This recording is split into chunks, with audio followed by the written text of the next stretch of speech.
তাদের এই দেশনেত্রী জানাজা দাফন মন্ত্রসূচির সমস্ত কাজগুলো সুষ্ঠুভাবে সম্পন্ন করার জন্য কোঅর্ডিনেট করার জন্য তারা আমাকে আমন্ত্রণ জানিয়েছিলেন ক্যাবিনেট থেকে।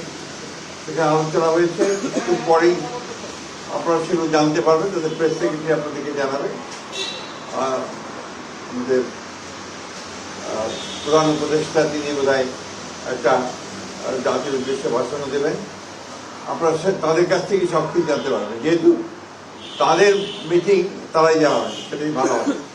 আমাদের বিষয়গুলো আমরা আপনাদেরকে সকালে জানিয়েছি। আর আমাদের 12:30টার সময় আমাদের স্ট্যান্ডিং কমিটির একটা মিটিং আছে বিএনপির। সেই মিটিংয়ে আমাদের সমস্ত সিদ্ধান্তগুলো চূড়ান্ত করে আমরা আপনাদেরকে আবারও জানাবো, টাইমটা জানতে থাকবো। সেই ক্ষেত্রে আপনাদের কাছে আমরা সর্বাত্মক সহযোগিতা চাইব। আপনারা সবাই দেশনেত্রী বেগম খালেদা জিয়ার জন্য দোয়া করবেন। আসসালামু আলাইকুম।